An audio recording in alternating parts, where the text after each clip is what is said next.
देखिए, एक आवाज ऊपर आसमान में है इस समय, और वो आवाज है एक चुनावी शंखनाद इस चुनाव का। और ये जो आगाज आज यहां होगा, ये आगाज इस चुनाव में 400 का आंकड़ा पार करेगा।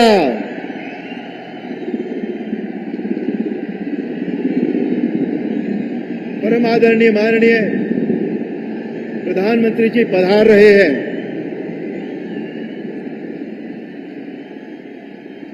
उनके विषय में जितना कहा जाए उतना कम है। उनके सामने शब्द छोटे पड़ते हैं। मैं आपको रामायण का एक किस्सा सुनाना चाहता हूं। रामायण में एक दिन गुरु वशिष्ठ के सामने श्री राम, जो नवयुवक अवस्था में थे, वो बैठे हुए थे, थोड़े दुखी थे। गुरु वशिष्ठ ने उनसे पूछा कि राम, क्या समस्या है? और श्री राम ने कहा, मैं देख रहा था पेड़ के पत्तों को, हवा चलती है और अचानक गिर जाते हैं। हवा चलती है और अचानक जो फल है वो गिर जाते हैं। जीवन कितना क्षणिक है।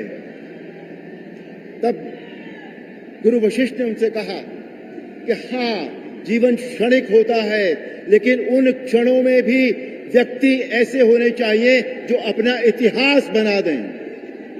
हमारे परम आदरणीय प्रधानमंत्री श्री नरेंद्र मोदी जी एक ऐसे ही व्यक्ति हैं जिन्होंने इन्हीं कुछ पलों में इतिहास बना दिया है, और आगे भी और इतिहास बनने बाकी हैं। उन्होंने इतिहास बना दिया देश में, विश्व में। और ऐसे ही नहीं, अपनी विरासत को कायम रखते हुए, अपनी संस्कृति को कायम रखते हुए, और न केवल कायम रखते हुए, उसे बढ़ाते हुए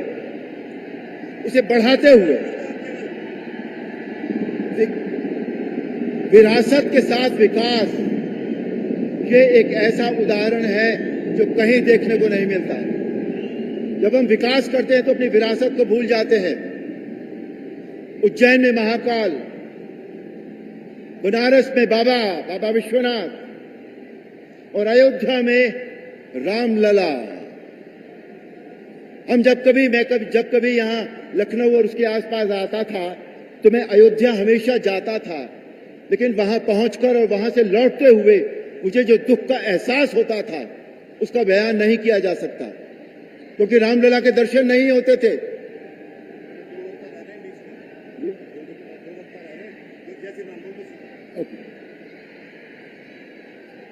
रामलला हमें मिले, और न केवल रामलला, हमारे प्रधानमंत्री राजकाज तो करते ही हैं, लेकिन राम का काज भी करते हैं।